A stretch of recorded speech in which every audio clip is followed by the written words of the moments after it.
musulmai da kuka zo da neman sasanci domin a samu yadda muka zauna lafiya, kuma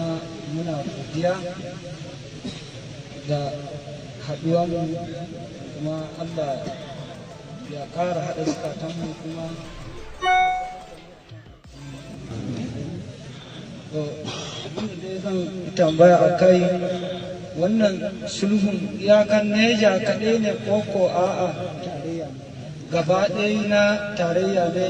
duk jihohin ake bukata a yi sulhu koko a'a ɓangare guda ne? Domin shi ne nake so in gane, saboda na farko dai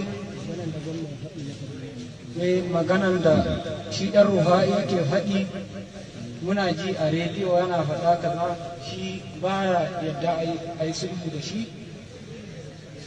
ba zai taɓa yin sulhu da wani ɗan ta'adda wanda yake a cikin daji. Domin haka kaga ina so ku fito muna a fili ku gaya mana, mu tabbatar kada ta kasance mu zo mu ce maku an ɗauki alkawari kuma yana taɓaɓato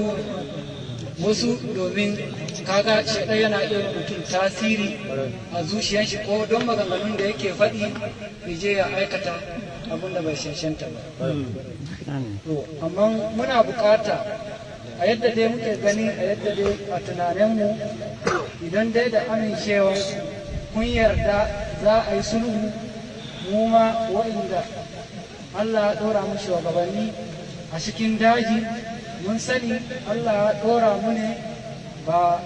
don wani abu, don ya ga ayyukan da muke yi na alkhairi ne ko ba na alkhairi ba.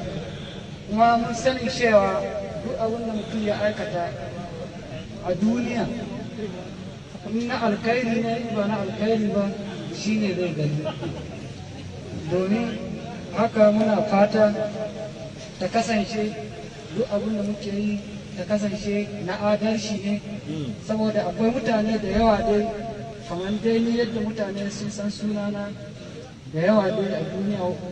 mutane suna ta jin sunana dai, ba kowa ne dai sun san ni, kuma na san al'amari ne na Allah. Allah ne ya ɗaga ni domin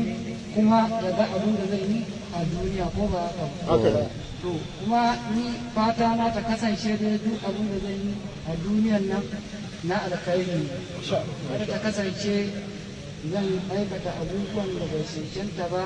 wanda zan koma a gaban Allah idan sa abin da zan gaya mai, ko ba haka ba? Duniyan nan dai na san ba komi ba ne, ko ba haka ba? Duk wanda ya zo duniya ba tabbata yake, ko ba haka ba? Kuma ni a rayuwana ba wai duniya na sa gaba, kuma wannan taron domin abin da ya sa na ƙara samun ƙarfi a zuwa kuma na nemi mutane, domin da wannan mutumin a matsayin shi na bayin lashe dan uwana, kuma ya kira ni sheman da malamai zai zo wa'inda sun san addini ne gabansu, shi ya sa ni ma na ba da goyon baya har na zo na kira mutane an kazo an kaji akan wannan taron. To kuma abin da nake bukata ta kasance abin da za a yi, abin da za a tsora a dora ta kasance gaskiya ne, adalci ne, kada ta kasance a ɗauki wani alkawari wanda za a ce can gaba a ce da ma ba a yi ba, ko ba haka? To wannan dai shi ya sa nan mutane, kuma dukkan shugabanni da suke a cikin daji nan ba wanda ban nema ba, kuma ba wanda ya nuna man bai amince da sulhun. Kuma sannan dai ni ba tun yau dai ana nema na sulhu in zo, saboda duk dai sauran sulhun irin sulhun da an kai a baya ina ji yadda abu ya kasance, shi yasa da a yi da ni kuma shi yasa ana nema na ina ba wai kuma ba na so a yi sulhu ba na bukatan sulhu ba na so abin da za a yi ta kasance abu na yaudara. To domin haka in dai kuna gani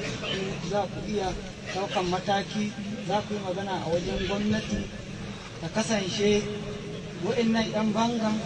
da suke zuwa suna kashe mutane da duk dai irin bannan da suke za ku iya dakatar da su mu ma za mu iya yi iyakan bakin kokarin mu muna gani ba wanda dai ko wani shugaba wanda yake a cikin daji wanda za mu roƙa da shi ba zai yi mana ba saboda a dai yadda dai muke tsammani a zuciyarmu ko ba haka ba.